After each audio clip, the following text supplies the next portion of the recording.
Hey, welcome to Guitar Knobs, the guitars, gear, noise, and nonsense podcast, hosted today by these knobs. Tony Dudzik, Pick Guardian. Jared Brandon.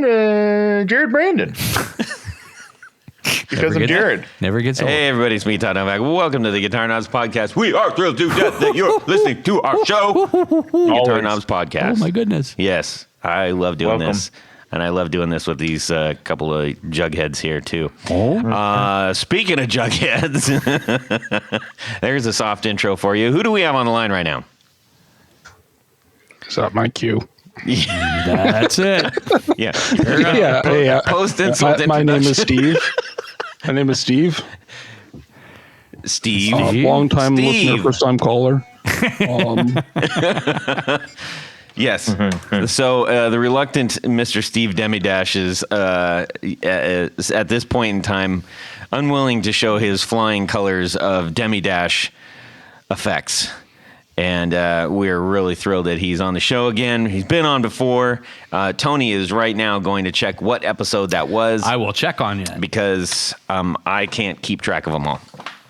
But in the meantime, while Superbrain Wonderhead is looking that up, we are going to have a fantastic show because Steve has got a lot of things cooking, and it's just been a while since we talked to them. So we want to just hear a little bit about what's going on.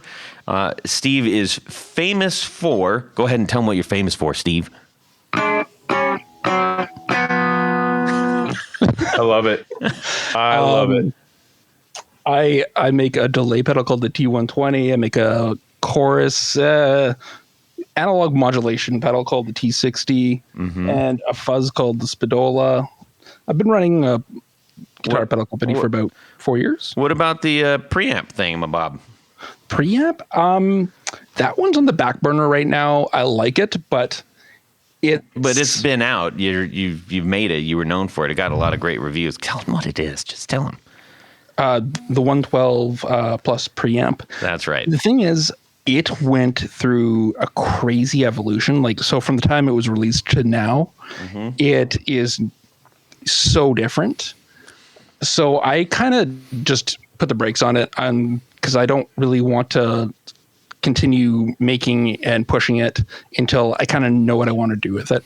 I might, I don't know. That one. Some of that is the result of just availability on certain components. No, it's more the result of experimentation and. Hey, Dorothy, you got to watch the poppies over there, okay? Will you? Who's that? So, Steve. Todd, if I might interrupt. Yes. That would be episode 154 from December of 2019. Over pre-COVID.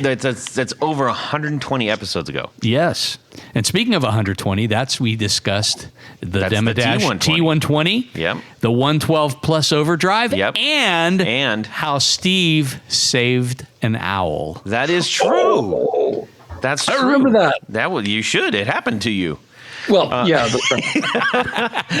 considering the things I don't remember, I'm happy I remember that. That was nice. So anyways, go back and listen to that one because it was a pretty fun time. Yes. And we're going to have an even better one this time. How about that?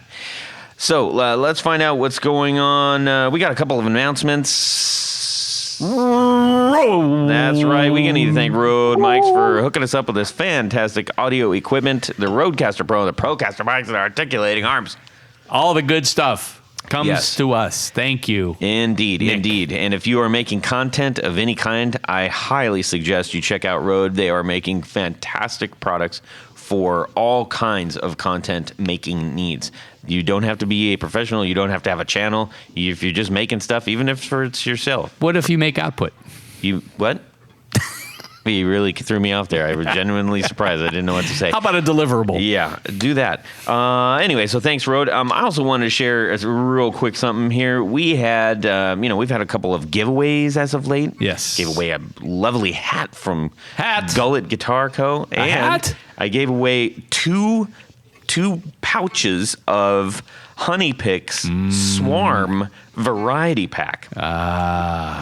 those are all handmade picks. So like, you get a whole sack of them. Is pretty amazing. Yes. If I do say so myself. Awesome. And we got a little kickback here, and it says so that one of those went to Richard Kendall, and he says, and that was for winning the Honey Picks. He says, "Wow, fantastic! Thank you so much.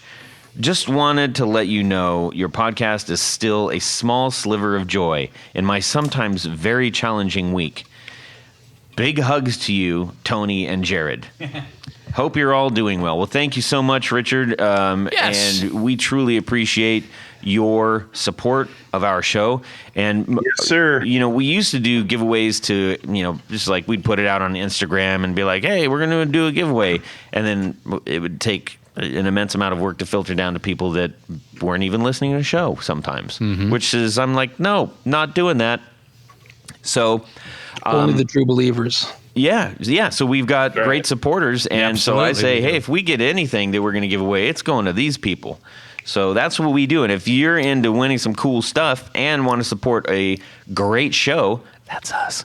Then do that, and we're going to tell you how to do that at the end. But you can also go to patreon.com/guitarknobs if you want to head us off at the pass. So, anyways. That's that.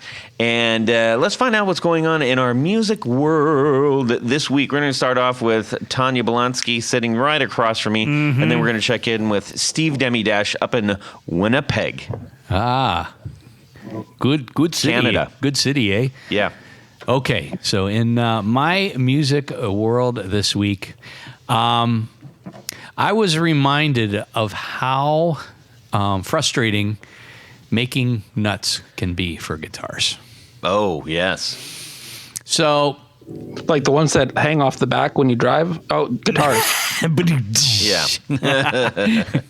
no, the actual piece that keeps the strings in place up near the tuning machines. Yeah. So I'm working on a couple of guitars, and so I the first nut came out okay, except I ended up not being thrilled with the spacing. So I said, nah, just start over. So It's not worth it. If it ain't right, you just do it again. Just do it again. So I've been bringing in both All Parts and WD sell pre-slotted nuts, which is actually helpful if you're not sure of where you want to put your strings and you have kind of a standard instrument. ASMR break. Nice. That's pretty good. Gotta get me an IPA. Get me a So I did that, and I had one, and it was pre-slotted, and I was happy with the string spacing, and then I don't know what I was either I was in a hurry, but as anyone who's made a nut or several nuts know, all it takes is one or two strokes of the file too much, and you're done. So this week, the day that I was doing this, Where were you fouling the... in my back on my bench. No. Not where we... That's not Southern for filing. Where were we fouling? I thought you were just No. thought you had a mini stroke or something. I mean, where are you, like, fouling the creation of it? Is it on the radius? Is it the string depth? Is it the string width? It's the string depth in this case. The nut that I blew was the depth. And that's what I did. And usually I'm kind of more careful. I'll use feeler gauges to kind of stop myself before I do that. And I did that most of the way, and then I restrung it, and then I said, I think I can go just another little bit more. And of course, boom, boom, you're done. Yeah. So I stopped, and I decided that I'm either going to take it over to Sean or Chase and just say, do this for me. That's the most for me. And I love doing other things on guitars. I even enjoy doing fret work now. Yeah. But when it comes to the nut, I don't know. It's an art, man. It is. There is a lot that goes into making it right. And anyone, And even the best of them can mess it up. Absolutely. Talk to any repair shop or luthier, and there are days.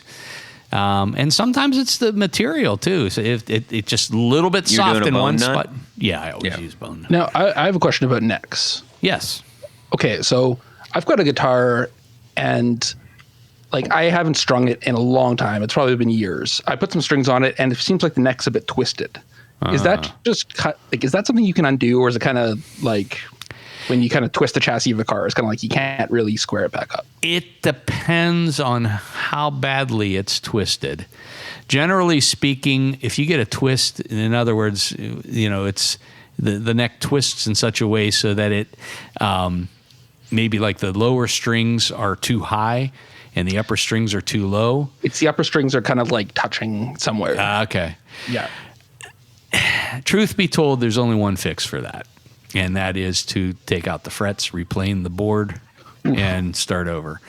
I mean, if it's that severe, or buy another neck. Well, now if you being, because I'm a luthier, but couldn't you sort of like, when you get kicked in the head by a mule and you forget everything, if you get kicked in the head again by the mule and you remember everything. So if I you should just leave it on string humidified for it another 5 years and had it on braces, no, a twist is really difficult. All the luthiers are like clawing their faces off right now. But I mean, it that's depends. layman's logic here. I'm not saying that's what happens. I'm guessing. I don't know. It depends on what wood it is. It depends on how severe the twist is. Well, it's a Travis Bean guitar, so. Oh, is that? Ew. Yeah, that will never twist because it's aluminum, as we like to say. Do you guys say aluminium up there, or is it aluminum? No, that's an English thing. Yeah, because there's no extra. Which actually makes sense because like all the elements in that round periodic table end in -ium, so it should be aluminium, but that sounds dumb. So what? Yeah, it's aluminum. Anyways, go ahead. So I mean, yeah, if it's a maple neck. Maple almost never twists, but it can. I guess it depends on how dry the wood is when they cut it, and The one I'm talking about, it was like a PV EXP that I got in like 2005. So I'm if it's not the end of the world if it's I mean, well, it's worth a try. I mean, there are tricks that you can do. I mean, you can adjust the height at the bridge of each individual string to kind of compensate with that, but it's really tough. And if the twist is like in the middle of the neck, like at the 5th or 7th or 9th fret, it's going to be really difficult because it'll play well in one position and then it'll fret out in another. As you work your way up the neck. Yeah. See, what I find is like as a person with ADHD, it's like. The calculus on whether or not to do it is this something I want to like get fully invested in and lost in for like a week, with disregard for everything else? And the answer is no. I don't care that much. Correct is the answer. And at the end of the day, it's just a PV. What guitar was this on, Tony? Well, the one that I made a mess of was my Meteora. So it's a Fender style. Yeah, that's your new one. You got to do that right. Yeah, I know. And it'll be, it'll be fine once somebody else does the work. So you're going to put brass locking nuts on that then? Yeah, exactly. And a Floyd Rose. All right, Steve, what's going on in your music world? Well, so I got a bunch of assembled circuit boards recently, so I've spent the past week or two just putting things together. It's just been monotonous. I've been listening to podcasts and just putting things together. It's been nice.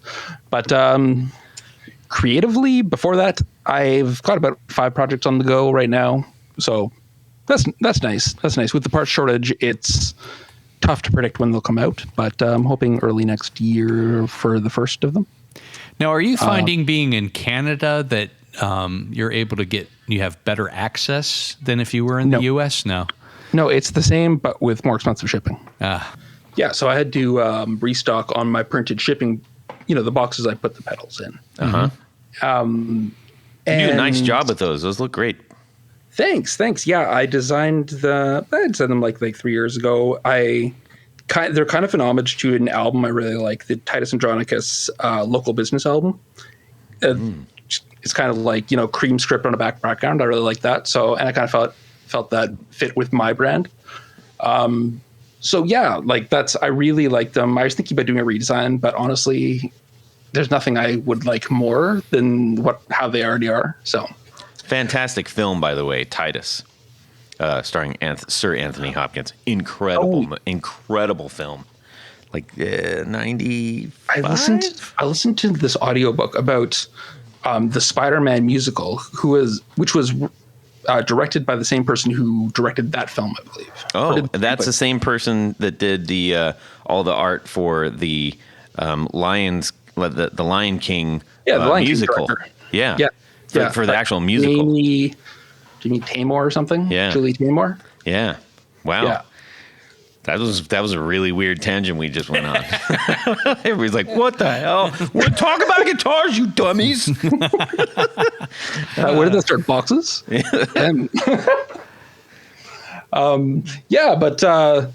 So boxes. Yeah. So I went to order the boxes, and like the price of the boxes themselves, say like I'm ordering 1,500 of them, which will last me like a year and a half or something, or whatever. It was about $300 more total, but the shipping was more than the total for the boxes, which is probably more than 1,000% increase. Holy moly! So where do you order those from? Packlane. I use Packlane. Okay.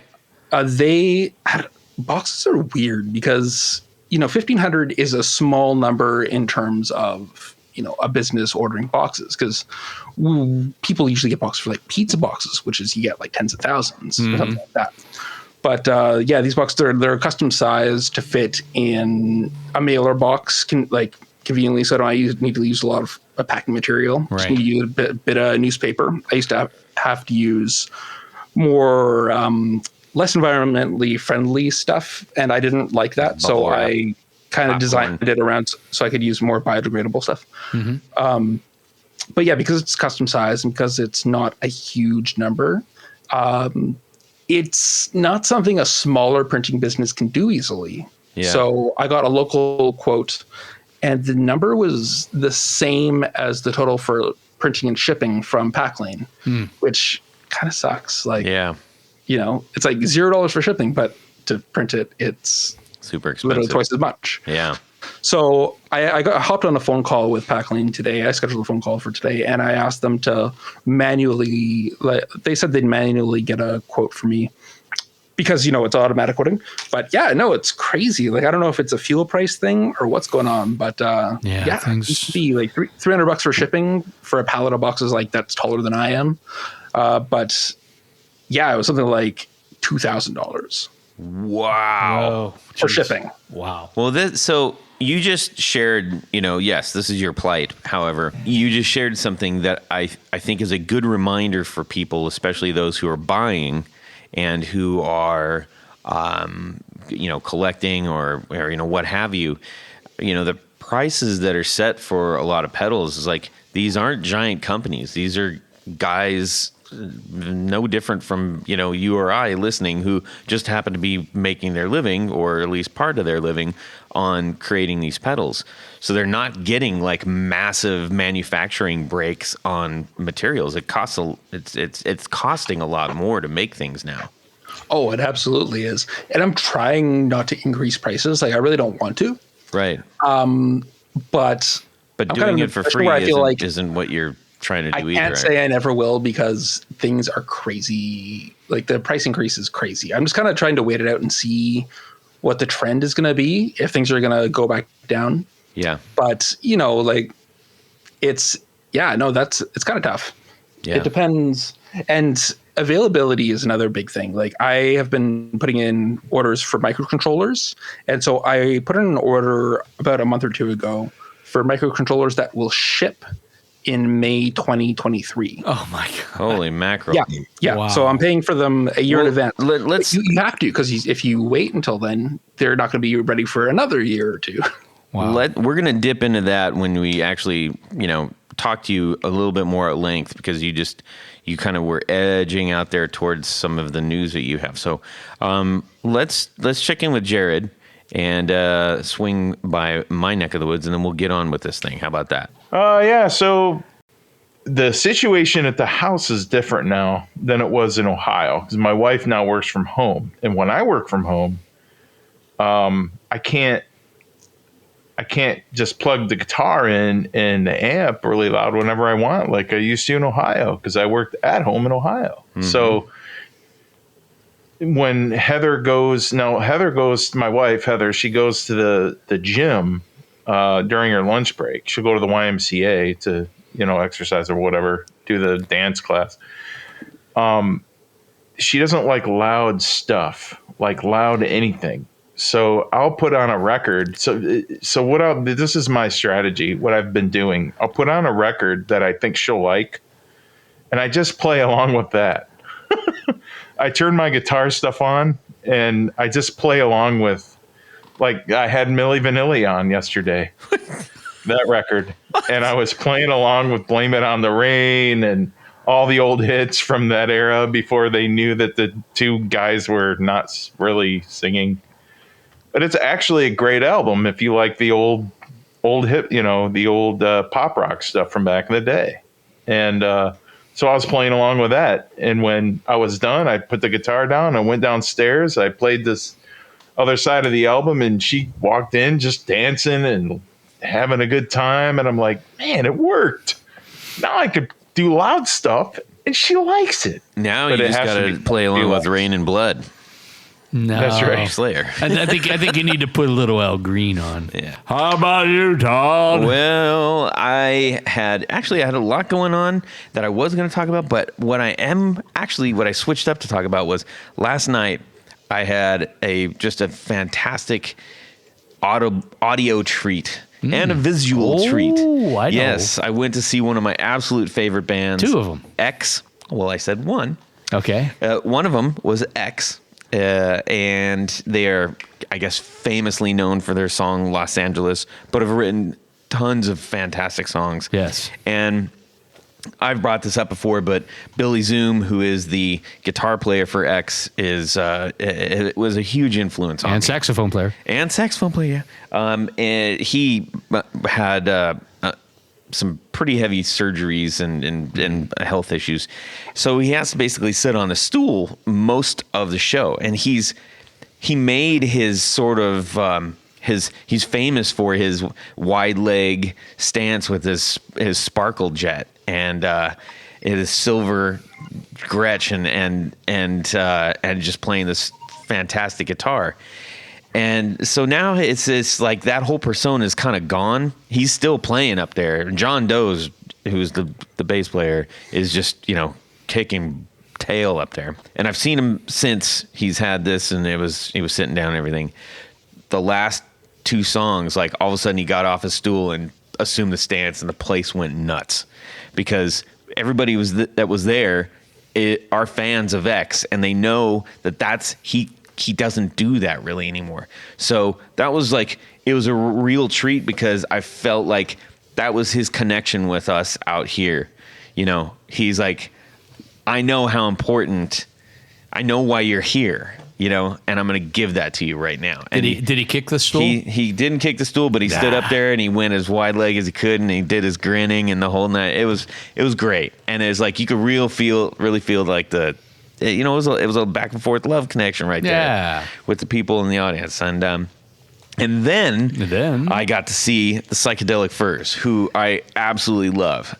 And that was, I knew it was going to be a good show. I hoped it was, and I should say, I hoped it was going to be a good show because, hey, they've been doing this since the early 80s. Mm-hmm. And Richard Butler, I could not believe how strong his voice was.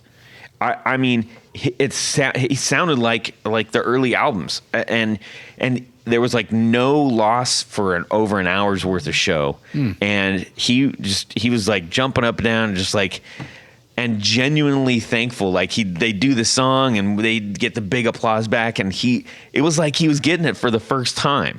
It's like you could really feel the joy that he was experiencing singing these songs for his fans. Nice. And that was, it was really great to see that. Cause a lot of times, and I'm not knocking bands that are, it can be, I can only imagine how much of a grind that can be touring, all over, the country. But this seemed like a band that was like it was like the first time on the big stage. Nice. Like that's how they came across, and the music was fantastic, so good. And is his brother Tim still in the band? Bass yes, player? Yeah. yes. Now, the runaway star of the show, the saxophone guy. Huh. Holy Moses, that guy wailed, and I can't remember what the high is. It the high C, where it's like the absolute highest pitch that you can get on a saxophone. And he was holding this note, and he was high, then he went higher, and then everybody's like screaming, and then he put his hand way above his head, and he hit this thing, and he just blew everybody away. Finished the song, and then he drops the sax, and he's just like both fists up, going like, "Yeah, this is a saxophone player." Yeah. But he was killing it. Nice. It was so great to see it. It was like, that's why you go to a rock and roll show, man. I loved it. Nice. So thank you to both of those bands, because I'm sure they're listening right now. Oh, yes. And the guitar was fantastic, of course. So anyways, that's what happened. That was one of the things that happened in my music world this week. Hey, Tony. Yes, Todd. What do you think if Jared was trying to connect two pedals that he found in his moving experience? He didn't even know that he didn't even know that they were there, and he's like, "Uh-oh, how am I going to put these two together?" What would he use? Because he's already got his pedal board's really tight. Yeah. But really see, the tight? thing is, it's tight, but he's got all these old patch cables on there. What should he do in order to get these last two pedals on? You know what I would do if I were Jared? What would you do? I would go over to Tour Gear Designs and check out some of the new flat microscopic cables. Well, a little bit bigger than that. Well, not really microscopic, but I'd like to exaggerate a little bit.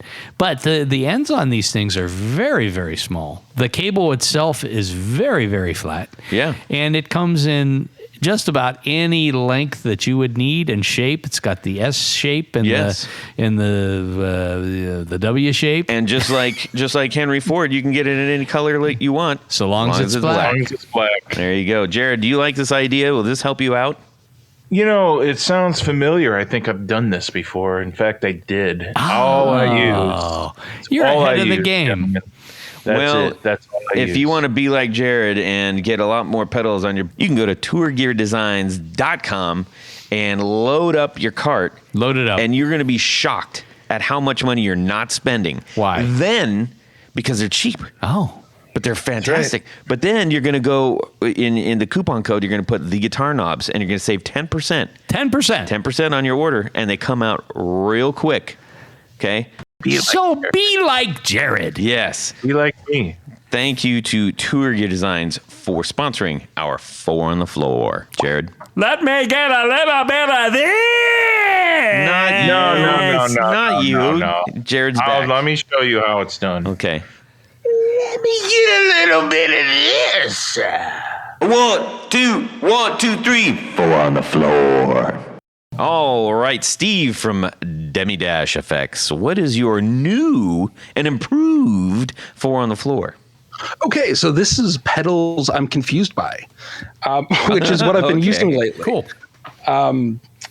Basically trying to figure out more complicated pedals. And so in front of me, I have a Red Panda tensor, and I have no idea how it works. Well, you're in good company. I know how to use it for a pitch down effect, but anything beyond that, I just don't know the application. I get, but it can do so many things, right? I know, right? I know, but I don't know what the use case is for any of those things. But you still love it. Well, that's the beauty of it, is I'm trying to figure it out. Because it's a popular pedal. People really use it. And I'm just trying to come in and kind of figure out what people love about it, essentially. Yeah. For the past few months, that's kind of been where my head's at. I just want to know why these popular weird pedals are popular. I just kind of want to figure out what people are doing with them, because I come from a musical background that's a bit more straightforward. Like I really like I finger pick guitar a lot, which is very cluttered, so it doesn't work with those ambient effects. I thought you were going to say like King Crimson or something. Well, I not quite, but like the people that King Crimson and like King Diamond influence, like I really like Megadeth and Metallica. Like I really like the riffing on that kind of stuff. So if I'm plugging in, putting a bit of dirt on that, I'm like, dense guitar parts. Mm-hmm. So it's kind of like interesting to try to, push myself to learn to be a bit more ambient, to leave more space and let maybe an effect fill that up with something like, a tape going in reverse as the tensor will do. So that's been kind of an exercise. Interesting. Yeah. Have you hit like the boards, like the Reddit or the Discord or anything like that to talk to people, or how are you going about your research? Mainly just trying things out and occasionally watching a YouTube video. Mm-hmm. I really like Mark Johnson's videos. They're a bit long, but he makes decent sounding music with these very weird pedals. What I found is that a lot of the music that, like, if you go on YouTube, it's very experimental sounding, which isn't really my jam. Mm-hmm. But Mark Johnson makes like music that, like, to my ear sounds like melodic, semi-composed music, which I really dig, with these weird effects. So that's kind of like an interesting intersection. Cool. Yeah. How about number 2? The Habit by Chase Bliss. Oh, okay. And this thing drives me crazy because it's such a good pedal, but it's so meant for something that I am not acquainted with.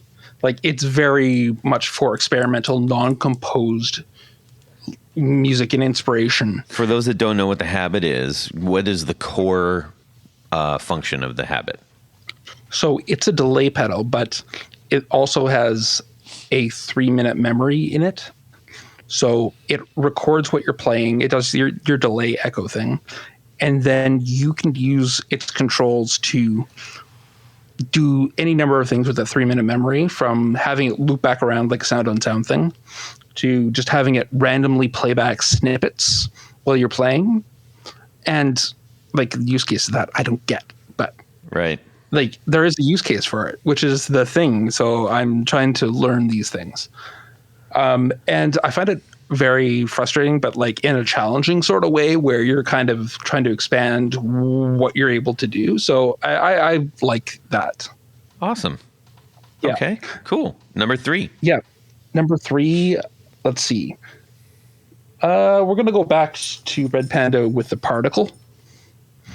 And it's like a granular delay. So what that means is it chops up your playback and rearranges it and spits it out. So it's delaying your signal, but also rearranging it. And it does that in a number of ways with a few pitch shifting options. And again, this is one of those things where the use case is, hard to find for me. Okay. But it's interesting. Yeah. Can I ask you, as you're using these pedals, is it, and if this is leading us into anything, is it for fun or is it for research?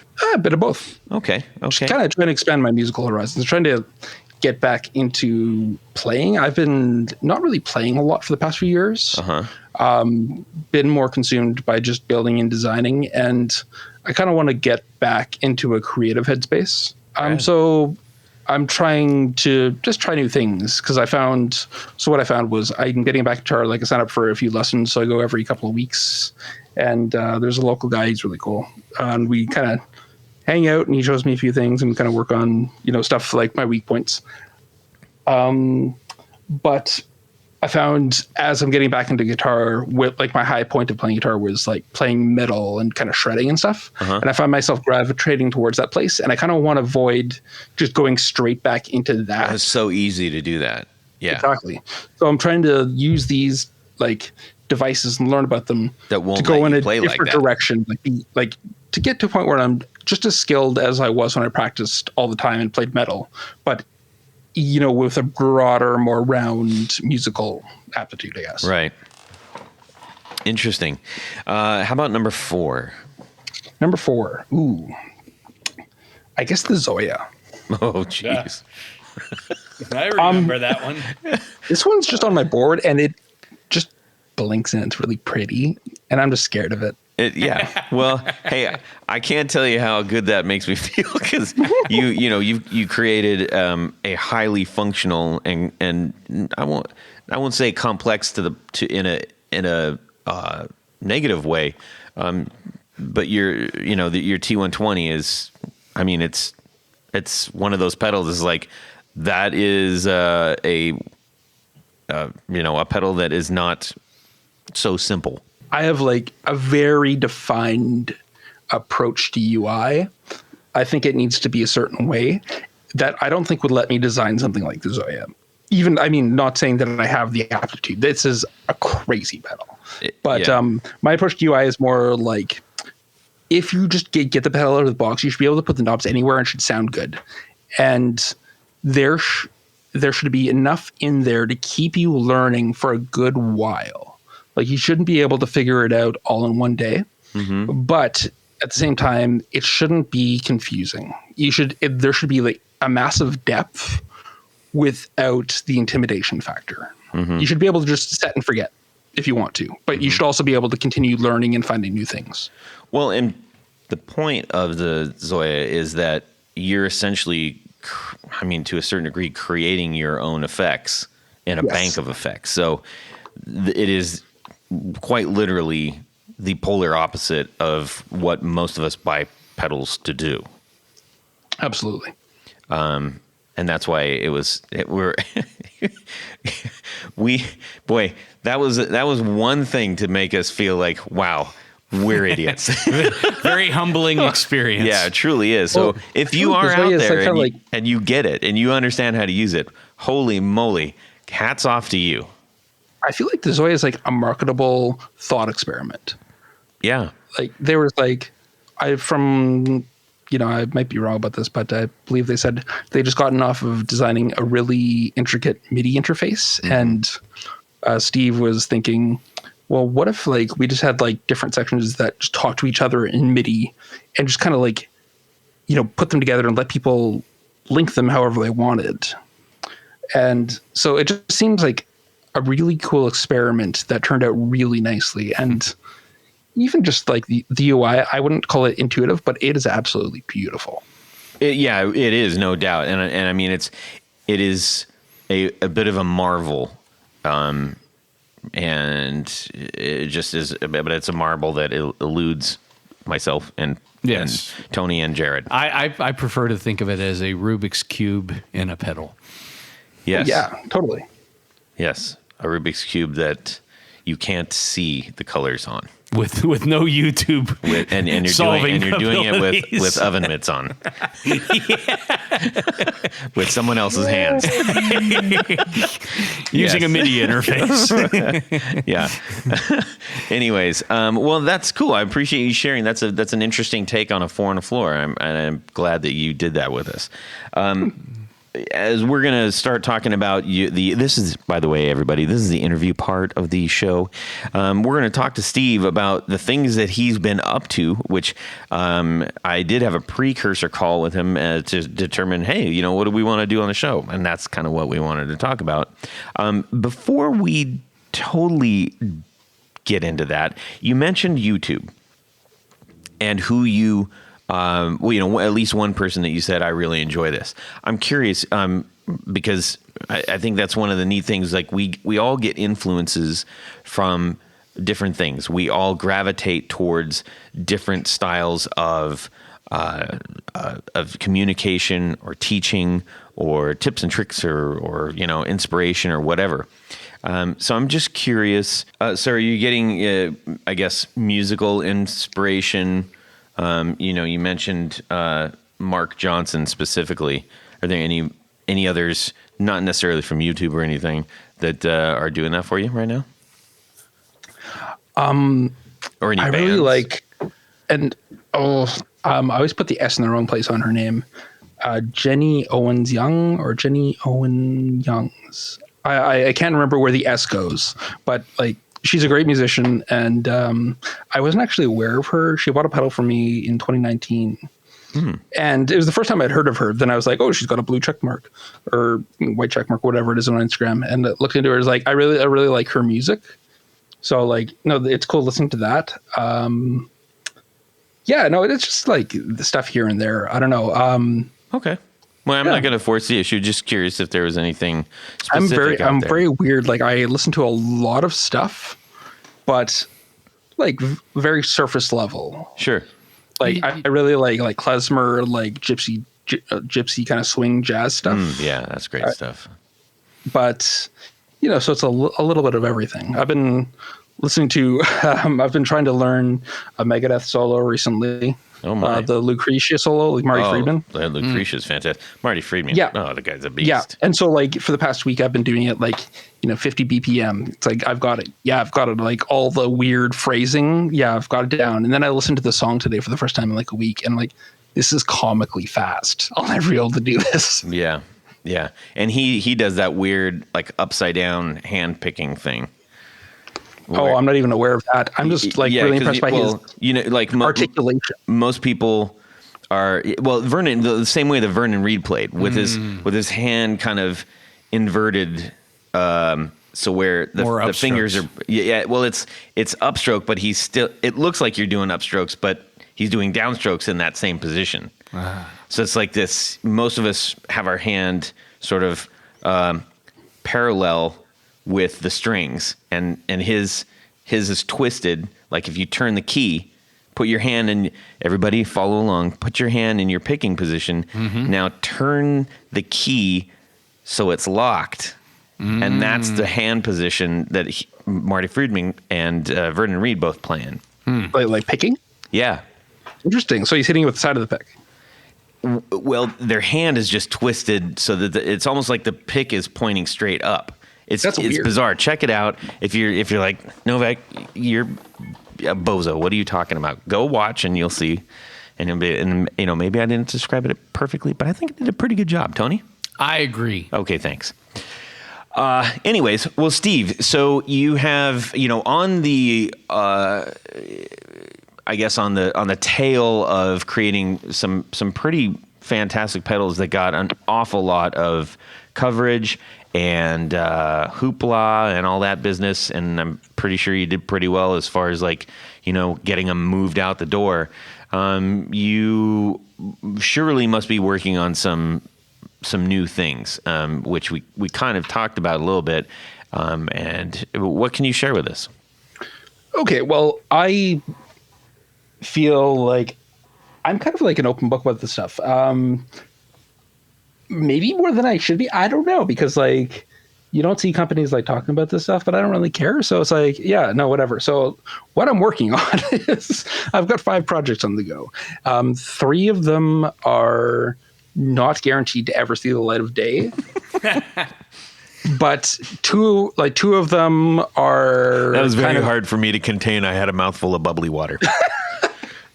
Close. So like, almost destroyed my mic. I don't mind talking about this stuff, but I will be clear that all this is subject to change, and I might decide I don't really care enough to actually bring this to market. Okay. So one of them that I will definitely bring to market, because I've kind of teased it since like 2018 or something, was like this trem I've been working on. I've called it the Retro Harmonic. It's a stereo harmonic trem with kind of just an interesting approach to the modulation. I like the name, by the way, Retro Harmonic. That's cool. Yeah. I don't know why. It just kind of is. Yeah, no, I kind of landed on that. I kind of wanted something that sounded like because harmonic trem, but it also kind of sounds like a concert hall. So I think what I'm going to do is because I really like how it sounds, I'm going to release both a mono and stereo version, because my fear is that with the stereo version only, it'll be a niche thing that'll be kind of hard to manufacture and fund, because I'm not a huge company. Like my market share isn't huge. It's going to be tough to fund this really expensive to make pedal and then count on like selling a ton of them when it's going to be kind of expensive to buy. Made to order, maybe, huh? That the thing is, that's kind of thing you can't make to order. You have to try to predict the number of sales because you have to get it manufactured. There's no way I can hand populate all the components on. Like, it's just too complex. But so that said, like, I want to, because it sounds so good. I figured the like stereo version can be kind of a niche thing. Maybe I can do like 50 a year. And that'll be cool. But like, it sounds so good that I can do the mono one and try to price that like reasonably. I don't want it to be the best sounding. It is the best sounding one. I want it to be in the same price range because then it will be the best sounding one in the same price range. It already is the best sounding one. The trick is just like getting it out there and getting people to know about it. You know, it's well, we're doing that right now. So step one, take it. Yeah, I'm not like an egotistical person at all. This is just literally like the best sounding trim I've ever heard. So awesome. Well, yeah. I look forward to hearing that myself. Just saying. Yeah. And then so that's like the trim. So that's like the two projects. That's really cool. Because let me ask you really quick before you get to the next thing. You talked about doing a stereo and a mono. Do you think there's a opportunity to work out where that functionality lies with the user? So you build in the possibility to either go stereo or mono based on the controls in the pedal, or how? Well, they'll be entirely different pedals. Like one will be in like the normal size I make pedals in, and the 125B kind of slim, the Chase Plus size, and then one will be more like the wider, kind of like the electro audio experiments like Hypersleep or I'm not really sure of a lot of pedals in that size, but kind of the wider size, like the original generation losses. Right. It just because there's literally twice as many components because it's an analog thing. There's twice as many things. They'll have like completely different designs on them, but they'll essentially have the same controls. I think the main thing is that one will be able to pan and one won't. Oh, so that's cool. Yeah. So the controls on these, like, it's interesting because I have it designed so it can work as a trem or as a harmonic trem. You kind of have the ability to sweep the control that changes where the LFO goes for the treble and the bass. Uh-huh. So if you have them both in the same like spot, they're going together and just your audio goes up and down and up and down. If you kind of move that knob over, the treble LFO is offset from it. So the bass goes up and down and the treble goes up and down. Right. And you can put that like completely out of phase. You'll get your normal harmonic trem sound. But if you put it in a different place, it kind of sounds like a weird, like hump, like bass and treble, bass and treble, bass and treble. It's a little bit offset. So that's interesting. And then you can also have it, the emphasis control will let you like change the amount of depth applied to either channel. So you can have the bass just at a constant volume, but then the treble being modulated or, vice versa. That's cool. You can change like which one peaks higher. Okay, so like if the bass is too loud, you turn like down the tone and it kind of like suppresses how that LFO is peaking. So it doesn't get as loud in volume. So that's just really useful. Right. Same like with treble. If your treble's too like it's kind of overtaking your signal. And then you can implement polyrhythms. This is the thing. It's beautiful because it's a digitally controlled analog effect. Well, let me ask you really quickly. You just said two things that I want to make sure that we have listeners of a wide range of understanding. You said LFO a few times. Could you just explain just very briefly what an LFO is and means?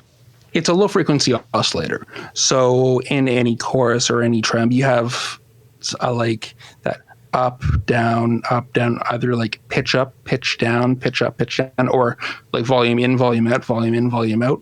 Uh-huh. Those kind of effects. Okay. Though that's like a low frequency oscillator. Gotcha.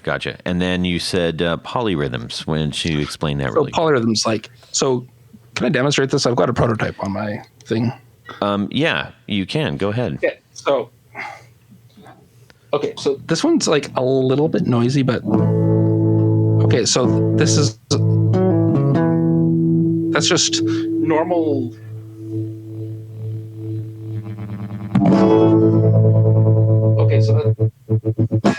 Okay, that's just a normal trem. So the both of the LFOs are overlapping. But I'm going to put in a polyrhythm.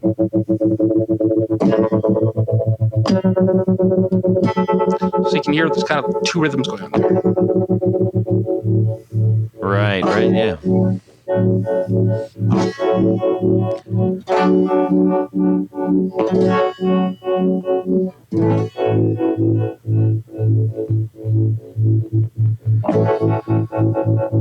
So now that we've heard the polyrhythm, can you tell us what that is, just in layman's terms?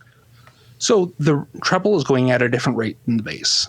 There's going to be 11 different settings, and they're ratios. So every time, say, the bass does 2 up-down motions, the treble does 3 in the same amount of time. That's really cool. And then as they both complete, they meet up, and they both drop at the same time. So you get these overlaid rhythms that don't necessarily line up to 4/4, but they just create really interesting patterns to the ear. Right. And the great thing about the stereo version is you can pan them so they're lining up in different places on both ears, and it creates this amazing surround sound like effect that I've never heard anywhere else. That sounds fantastic. And, just from I guess, a usability state, one might say, well, I'm not going to play a whole song like that, or I'm not going to play a lead like that, or maybe you will, I don't know. But it feels like that's something that you're going to use to sort of color the background of what's going on. That it would be very effective to do that, to give a lot of dynamic to something that doesn't have to be like out front. You may not even recognize what exactly is happening, but you may hear the total sound of all the instruments playing together and go like, wow, this is doing something. I can't put my finger on it. Oh, absolutely. This is I think that's the very whole philosophy interesting. of like a lot of knobs that you can set and forget and find some really interesting sounds in there. You know what that actually reminds me of, and one of the ways that I was going to describe, so I talked about the Psychedelic Furs last night, and we were on the way home, and I brought my girls to go see it and everything, and they loved it. And I said, tell me what you loved about it, all that stuff. And we got to talking about, because I was leading the witnesses. And I said, one of the great things about them is that it is not, here's the guitar, here's the bass, it's like, it is acting very much as one, except for maybe the saxophone, which is almost like the lead instrument, really. But they're not like guitar band. It's not led by that, but they're all working together. So you can't really put your finger on who's leading who, or what is there even a riff. And when I was watching, the guitar, I was just like, trying to pick out like what's going on, and he was really sort of creating more textures than more so than like, hey, I'm going to do the lead or the riff or the rhythm or anything like that. And I just really appreciated that, because that is difficult to do. It takes a lot of editing to not have somebody out there leading the dance. You know what I mean? So was he really pretty in pink?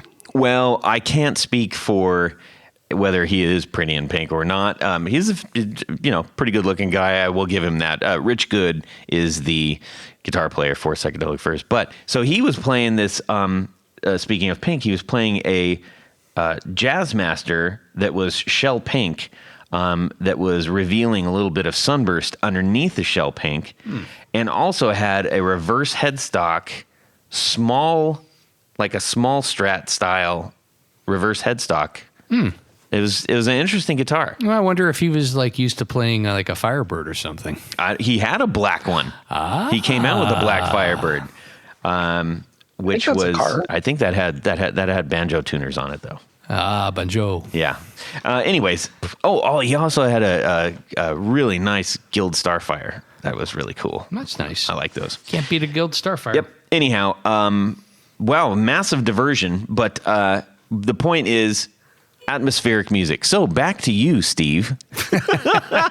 We're talking about your trem and how it's creating all of these, the ability to create more sounds that are in the trem capabilities that don't just sound like a normal trem.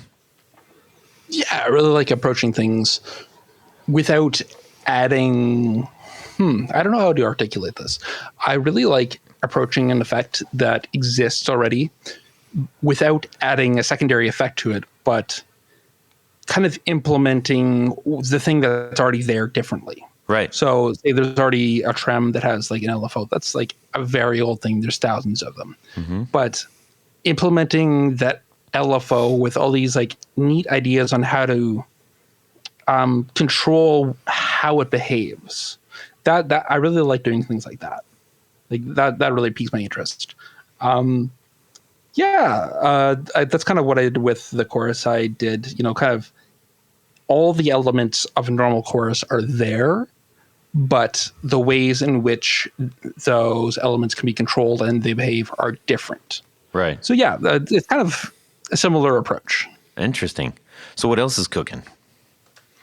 So there's this old synth called the Salina, and what it did was it was called the Salina, and it was before Salina. Salina. I think that's how you pronounce it. I may be wrong. I've only ever seen it written down. Salina. But Salina, and it was an analog synth, and it had this chorus ensemble, like string ensemble mode, and how it did that to make it sound like it was like an ensemble of strings was to have 3 very short delay lines in parallel and modulate them out of sequence with one another. So they're all like separated by 120 degrees. So one would go up, the next would go up, the next would go up, and they're all evenly spaced. And so it wasn't quite a motionless sound. They had kind of 2, like a faster LFO overlaid on a slower one. So it wasn't quite like dimensionless or like dimension C motionless, but it just sounds huge and it just sounds really nice. And so I've kind of been on this, low key mission to try to like miniaturize this thing for a couple of years now. And getting closer and closer, I kind of had an interesting thought on how to actually wrap it up into, a product, which was to not only have the Salina mode, which is the tri-chorus thing, but to sort of vary the output of each of the 3 lines. So you can do a rising sound. So it sounds like it's infinitely rising. You fade it out as it goes down, and then it starts going up. You fade it in. And with that kind of volumetric control, you can have things like you just mute one, and then you can do the dimension C chorus. Because it's a digitally generated LFO, you can, control these things pretty easily. Or you can just have a single chorus or whatever. So it's really neat. Like I really like that. I'm just kind of getting it to a point where it's a unit I'd enjoy having on my board. I don't quite how I'd have it there yet, but I'm kind of getting it there. Awesome. So, yeah. I've got a really nice like graphical concept for it that I'm kind of excited about. But it needs to get there sound wise to be something I enjoy having on my board before I'm interested in actually putting it out. And how far away do you think these are? This one, okay, so the trem thing, I'm hoping for early next year. For cool. The Salina thing, that is a matter of when I'm happy with it. And I'm not happy with it right now. So,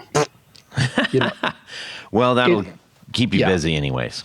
Exactly. Well, and I find the best way to not release something bad is to just let things stew and sit on them if you're not happy with them, because you tend to come up with an idea out of the blue later when you're not thinking about it. That really inspires you to try something new, and then if that thing works, you kind of get a second win for it, and that brings it to somewhere you like. Trying to force something, in my experience, doesn't lead to the best possible outcome. Yeah. Well, and who knows? You might get yourself out of the supply chain jam. Well, yeah, we're all hoping. We're all hoping. It's been an interesting experience. So I've got, like, I'm dating this girl who lives in Montreal, so we kind of trade cities every month. And so every time I go out to Montreal, like, I hang out with Scott Monk from Montreal Assembly. Oh, yeah. And Just on the show. Oh, I'll have to listen to that. We just released it. Yeah, we hang out pretty regularly. And he's got this whole ordeal with trying to track down microcontrollers. That's really funny to listen to. He's a hilarious person. I don't know. I haven't listened to the episode, so I don't know how he comes across, but like, he's just like the funniest person. Yeah, he was a great dude. We're really happy to have him on. And yeah, please go. And if you're listening, you're like, what? I haven't heard that episode. It's the one right before this, so that should be easy. Oh, that's awesome. Yeah. No, I'll have to check it out. You know, I think he was telling me about that when I was back Canadians. Nice. Yeah, it's like a Canadian tuxedo right there. Kind of. Anyways. Yeah, no. Like, him and I have like very little overlap, but otherwise, like, I love doing something like collaborative with him. Yeah. We are going to be rounding third here pretty soon. What's the one of the last things that you got cooking? Okay, so just like, hold on to your seats. Tap tempo overdrive. Okay. So my idea was like to put an LFO in the back end of an overdrive or a fuzz, and then have all of four parameters be modulatable. So you can modulate all four of them. And you have this like LFO going on in the background that can sweep them up and down if you choose. And then you can change multipliers to the rate. So you can have, say, kind of what I was talking about with the polyrhythms on the trem. You can have, but you select the multiplier on each parameter. So like drive, bass, treble, volume. Oof. That's wild.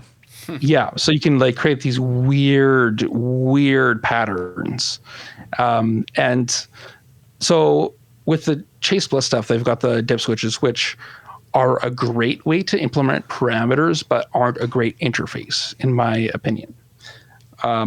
They're very confusing to a lot of people, and I think a lot of people just don't end up using them.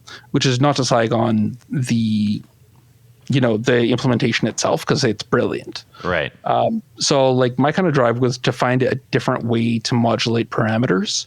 And so what I came up with was this way of putting like a second dial, like a little control under each. So you've got like the bass, treble, drive, volume, and then you've got a second control under each. And so in center position, that control does not move. It does not modulate. But if you start like moving it downwards, like the master LFO causes it to ramp downwards with the LFO. And so it's not just ramping all the way, it's just ramping a little bit. And how much you turn that dial dictates how far it ramps. So you can have it ramp all the way down, or you can have it just like wiggle a little bit. Same, like you turn it up, it goes upwards as the LFO goes up. And then you plug in... It sounds like a shoegaze dream right there, man. Sounds like what? A shoegaze dream. Oh, absolutely. It's just a really fun concept. Like, it's kind of one of those, like, this would be cool, like, if you did this. And yeah, no, it is really cool. I did a very, like, simple version of this as a Secret Santa thing in my Discord pedal builders group a couple of years ago. And yeah, the guy really liked it. That's awesome. So, yeah. That sounds really, really intriguing. Yeah, no, it was really fun. So it really comes down to whether or not, like, when I get my current concept prototyped, it's like, if I think this is kind of dumb, then I won't go ahead with it. But no, if I'm do like, it. Do it. Really cool. Do it.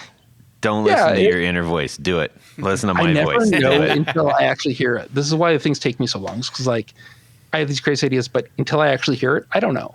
I don't know if it's cool. Like, it's a cool idea. I don't know if it's something I'd want to use, or if it would just make me mad, make me want to not use it. Well, maybe, I'm not going to say more importantly, but at least parallelly importantly, if someone else likes it, that's cool too. What I found is, like, if I don't like it, I'm not going to push it. And if I don't push it, nobody's going to hear about it. That's fair. Yeah. That's fair. That could make some of us sad, but that's fair. I understand. Well, you won't be sad if you don't know, and if I don't like it, you won't. Yeah, but now we do. You said it. It's out there in the ether. So I said the quiet part out loud. Yeah, you're right. yes. So we'll be expecting that. Okay, thanks. Okay. All right. Well, Steve, thanks so much for sharing your hopes and dreams and all the things that you're working on. They sound very fantastic. I can't wait for them to be out there for the rest of us to check out. On a less sad note than that was, we're going to swing by Jared's house right now because he's got something special for us. That's right. And it's good to see you. Brought the old El Camino. Yes, indeed. Yes, it is. Just put new Yes. tires on it, you know. That's right. New treads. So it's time for our nice friendly game of Would You Rather. So this week's Would You Rather, it's very interesting, and of course you have two choices, and you must choose between the two because that's what Would You Rather is, and that's Yes. why we like it so much. Mm-hmm. You have to choose one or the other. So let me give you this scenario. Uh-huh. Is it very interesting? It is. So And popular. you've got, yeah, you're gonna love it. So all four of us are in high demand. We're professional musicians. Okay. And we're like Pino Palladino. We're the guys. You know, you gotta have us in the band if one of the original member dies. You know, like the Who has Pino Palladino and all that other thing. Guns for hire. Guns for Hire. That's right. Okay. So we have a choice, A or B. A. Gig number one. Gig number one is you're going to play with the Who. Who? You're going to play with the Who. Who? And the Who. Who? Okay, Tony. The Who. You're going to play with the Who. But unfortunately, because you're running late, they have a different catering option for you. Wait, is They that have- unfortunate for us or unfortunate for somebody else that might be? Just nothing but beans. Yeah. Okay. So the catering choice is either turned that fish that's about to turn. Actually, that's it. That's the only catered choice you have. It's just What is going on? You have to eat, right? rotten fish. you have to eat food. Or choice number two, the big gig is with a band that you don't really know, and the catering is like shrimp and lobster, and it's fresh and it's awesome. It's done by the best caterers in town, but you know you're not going to get paid all that much, and because you know it's like a real small gig. It's not as much. So would you rather go to the gig and play with the Who and gamble on your dinner, or eat a luxurious dinner and just play a mediocre, kind of thing that's not the Who? Well, let me ask you this. Is there an option not to eat the food? No, you must. You have to eat the food. You have to. That's the thing. That's the would you rather. It's based on gambling on a crappy food that might make you have diarrhea on stage. So it's not guaranteed. It might make you. There's a chance. It might. There's a chance. Or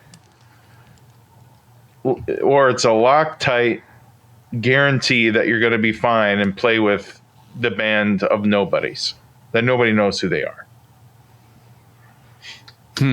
Okay. I think I'm going to wear brown pants and go with the rotten fish and play with the Who.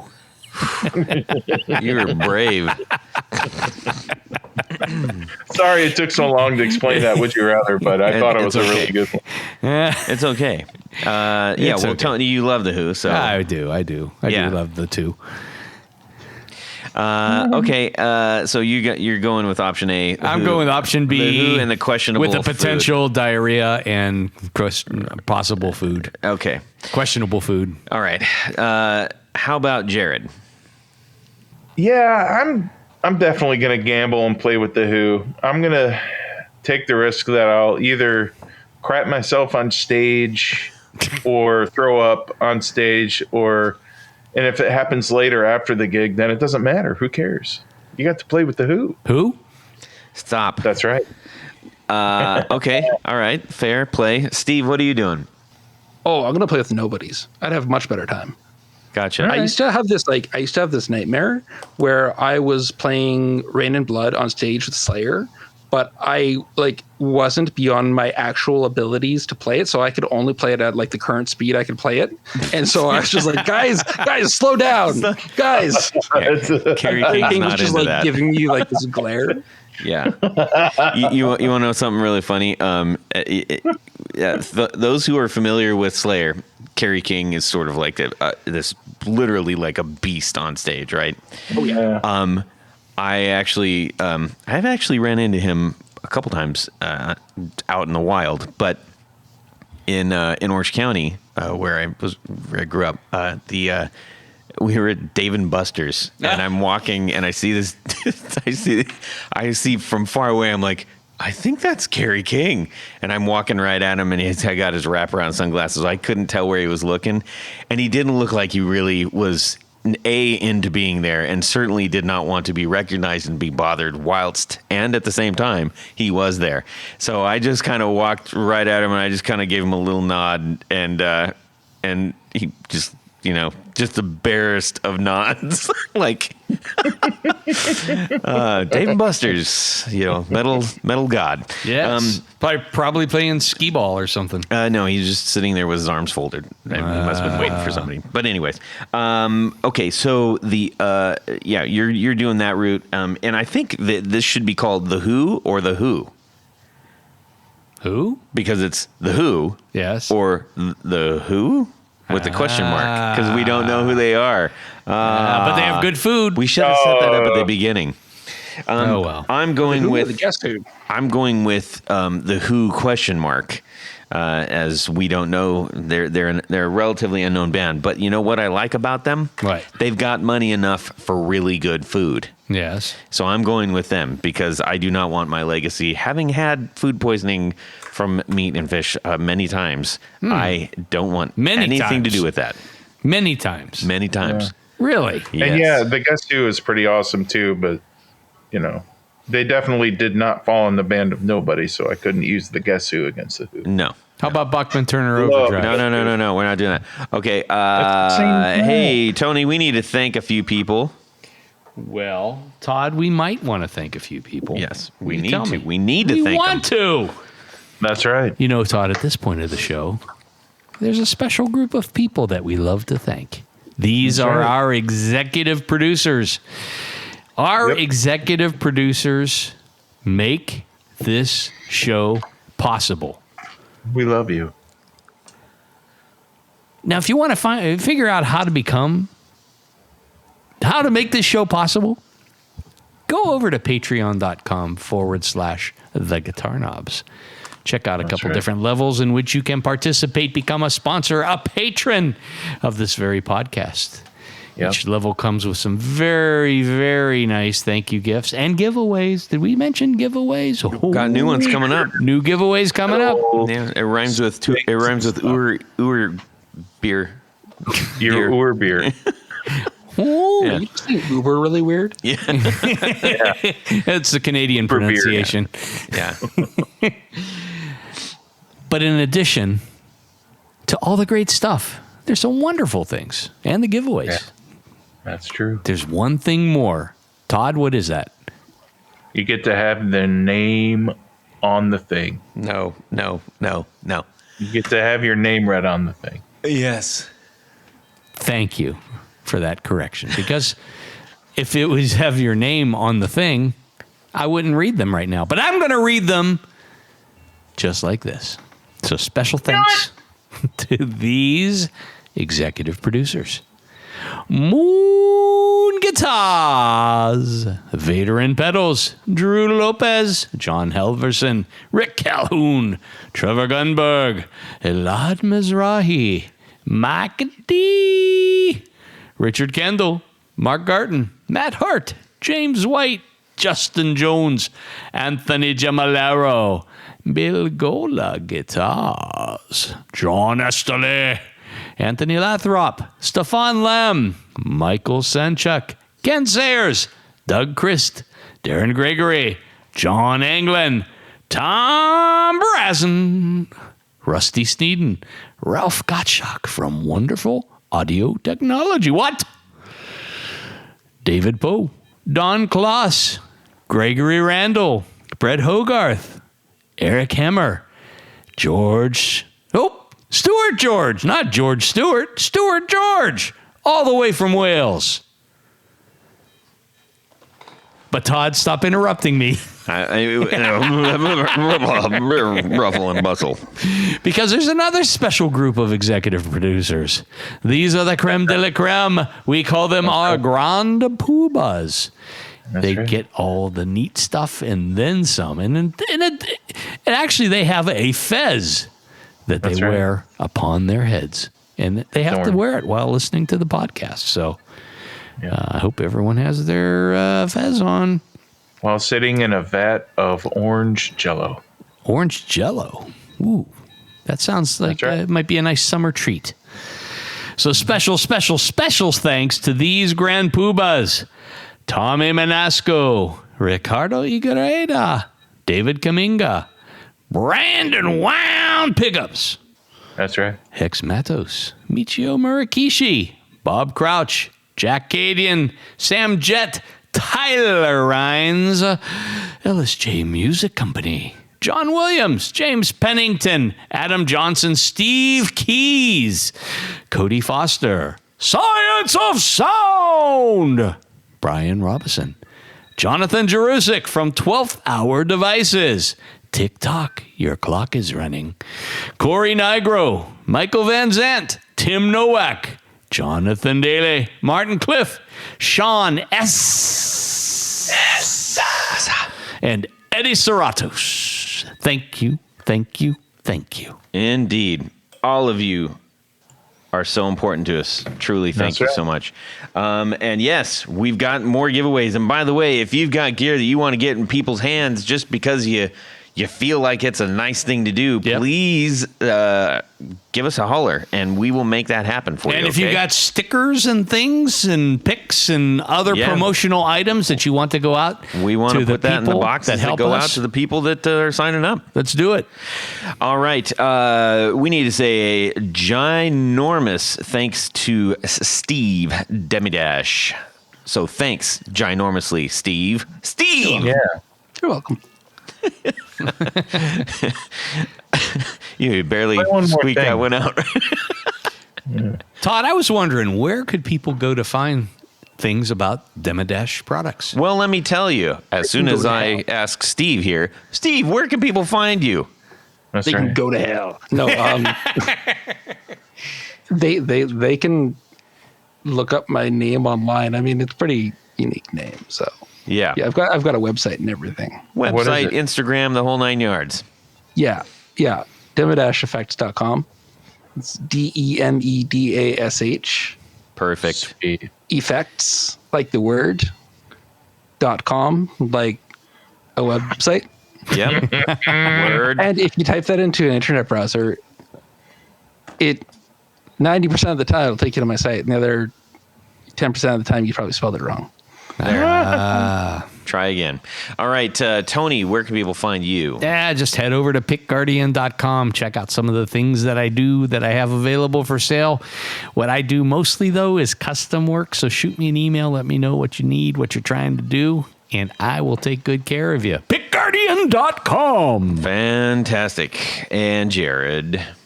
Find me on the Instagram, jared.allen.brandon. And ask me stuff if you'd like. Thank you. Perfect.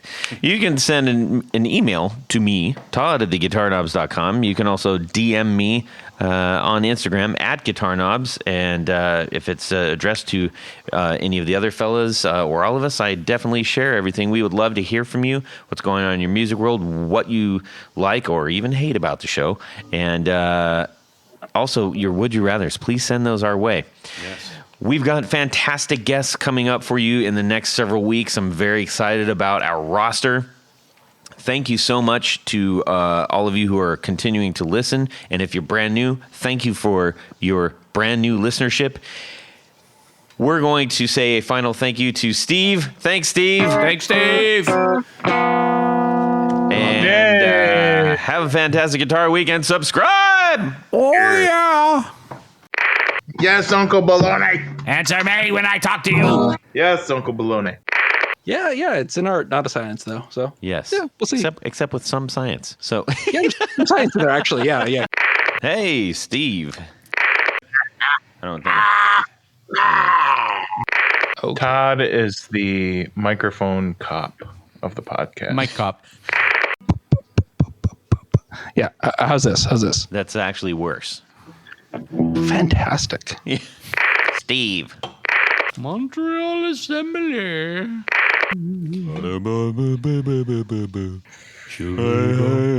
Oh, hey, man. Heather wanted to get a trash can. Wow. Get down here. Save that for the podcast. Yeah, that's very exciting. Actually, Steve. In my mind, as soon as you started talking into it, you'd sound like Ira Glass. This love it. hour on picture frames, we're going to discuss picture frames. All kinds. Square ones, rectangulars, with glass, without glass. I have a circular one, too, All of them tell the story of the picture of the picture and the frame. and the frame. Let's dig in. All right. Jared's about ready to punch his own neck. Steve.